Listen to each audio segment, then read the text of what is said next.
राधे राधे दोस्तों, ब्लॉगर श्रीमती के संघर्ष में आप सभी को स्वागत है। तो दोस्तों चलिए आज जानते हैं इंदिरा एकादशी का व्रत का महत्व। और ये कथा सुनने मात्र से सभी पापों को दूर करने वाला होता है और ये पितृपक्ष की एकादशी होती है। इनका नाम इंदिरा एकादशी है। ये पितरों की औद्योगिक से मुक्ति देने वाली अश्विनी कृष्ण पक्ष की इंदिरा एकादशी कहलाती है। तो फ्रेंड्स चलिए आज मैं जानेंगे इनको महत्व का कि इंदिरा एकादशी का महत्व क्या है। इसको पूरा लास्ट तक सुनिएगा क्योंकि कथा आधा अधूरा नहीं छोड़ी जाती है। तो इसीलिए फ्रेंड्स अगर मेरे चैनल पे न्यू है तो सब्सक्राइब कर लीजिएगा, बेल आइकन घंटी प्रेस कर दीजिएगा ताकि मैं कोई भी वीडियो डालूं तो आप तक पहुंच सके। तो चलिए फ्रेंड्स बिना टाइम वेस्ट किए हुए ये कथा स्टार्ट करते हैं। तो प्रेम से बोलिए विष्णु भगवान की जय। युधिष्ठिर बोले कि हे मधुसूदन, अश्विनी श्री कृष्ण की एकादशी का क्या नाम है, यह कृपया कर मुझको कहिए। श्री कृष्ण बोले, आश्विन के कृष्ण पक्ष में इंदिरा नाम की एकादशी होती है। इनके व्रत के प्रभाव से बड़े बड़े पाप दूर हो जाते हैं। औद्योगिक को प्राप्त हुए पितरों को यह गति देने वाली है। हे राजन, सावधान होकर इस पापों को दूर करने वाली कथा को सुने। इसके सुनने से वाजपेयी यज्ञ का फल मिलता है। पहले शत्रुओं को दबाने वाला इंद्रसेना राजा था। वह महिष्मतीपुरी में से प्रजा का रक्षा करता हुआ राज करता था। उसका बहुत यश था। वह महिष्मतीपुरी का राजा पुत्र पौत्र और अन्न धन से मुक्त था और भगवान का परम भक्त था। वह राजा मुक्ति के देने वाला गोविंद के नामों को जपता था और अध्यात्म विद्या के विचार में अपना समय व्यतीत करता था। एक दिन वह राजा सुख से सभा में बैठा था। बुद्धिमान नारद मुनि आकाश में उतरकर वहाँ आए। उनको आए हुए देखकर राजा हाथ जोड़कर खड़ा हो गए। विधि पूर्वक अर्घ्य देकर पूजन करके आसन पर बैठाए। मुनि राजा से बोले कि हे राजन, तुम्हारे सातों अंग प्रसन्न हो तो तुम्हारी बुद्धि धर्म से मैं तुम भगवान की मुक्ति करते हो ना। नारद जी के वचनों को सुनकर राजा बोले कि हे मुनिश्रेष्ठ, आपकी कृपा से मेरी सब जगत कुशल है। आपके दर्शन से मेरी सब यज्ञ की क्रिया सफल हो गई। हे विप्र, आप कृपा करके अपने आने का कारण कहिए। राजा के इस वचन को सुनकर नारद जी बोले, हे राजन, शार्दूल, मेरे आश्चर्य मुक्त वचन को सुनिए।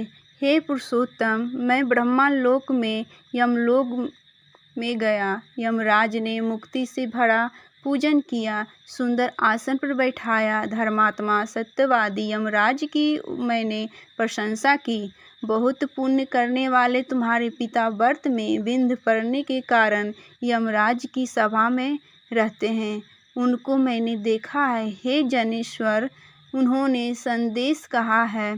उनको तुमसे कहता हूँ सो तुम सुनो। उन्होंने कहा कि इंद्रसेन नाम का महिष्मती का राजा है। उससे कहना कि पूर्व जन्म के इसी विघ्न के कारण मैं यमराज के निकट रहता हूँ। हे पुत्र, इंदिरा के पुत्र का पुण्य देकर मुझे स्वर्ग को भेजो। हे पार्थिव, इस प्रकार कहने पर मैं तुम्हारे पास आया हूँ। हे राजन, पिता के स्वर्ग भेजने के लिए इंदिरा का व्रत करो। इस व्रत के प्रभाव से तुम्हारे व्रत स्वर्ग को चले जाएंगे। राजा बोले, हे भगवान, कृपा करके इंदिरा का व्रत कहो।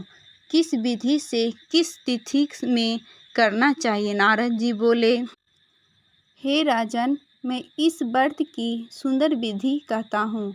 आश्विन कृष्ण पक्ष की एकादशी को श्रद्धापूर्वक चित्त से प्रातःकाल स्नान करें। फिर मध्यम के समय नदी आदि में स्नान करें। पितरों के प्रसन्न करने के लिए श्रद्धापूर्वक श्राद्ध करें। एक बार भोजन करके रात में भूमि पर शयन करें। प्रातःकाल होने पर एकादशी को कुल्ला करके मुख धोएं। फिर भक्ति भाव से उपवास के नियमों को ग्रहण करें और प्रतिज्ञा करें कि आज मैं सब भोगों को छोड़कर भोजन नहीं करूँगा तथा कल मैं भोजन करूँगा। हे पुंडरीकाक्ष, तू मेरी रक्षा करना। इस प्रकार नियम करके के माध्यम के समय शालिग्राम की मूर्ति के सामने विधि पूर्वक श्राद्ध करके शुद्ध ब्राह्मणों को पूजन करके भोजन कराएं। दक्षिणा दें। पितरों के श्राद्ध करने से जो अन्न बचा हो उनको सूंघ कर गाय को दे। भगवान का गंध पुष्प आदि से पूजन करें। रात्रि में भगवान के समीप जागरण करें। द्वादशी को प्रातःकाल भगवान को भक्ति में पूजन करके भगवान को ब्राह्मणों को भोजन कराएं। बाएं मेधवते आदि के साथ आप भी मौन से पूजन करें। हे राजन, हे भूपते, इस विधि से तुम सावधानी से व्रत करो। ऐसा करने से तुम्हारे पिता स्वर्ग को चले जाएंगे। हे राजन, इस प्रकार कहकर मुनि अंतर्ध्यान हो गए। राजा ने विधि पूर्वक इस श्रेष्ठ व्रत को किया। हे कांते, राजा ने रानी पुत्र और नौकर सहित व्रत किया। उसने आकाश में फलों की वर्षा हुई। उनका पिता गरुड़ पर बैठकर स्वर्ग को चला गया। इंद्रसेन राजा भी निष्कष्ट राजा के करके गद्दी पर पुत्र को स्थापित करके स्वर्ग को चला गया।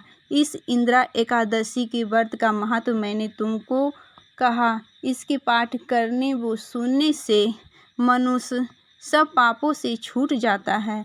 इस लोक में सब सुखों को भोग कर अंत में विष्णु लोक में बहुत दिन तक निवास करता है।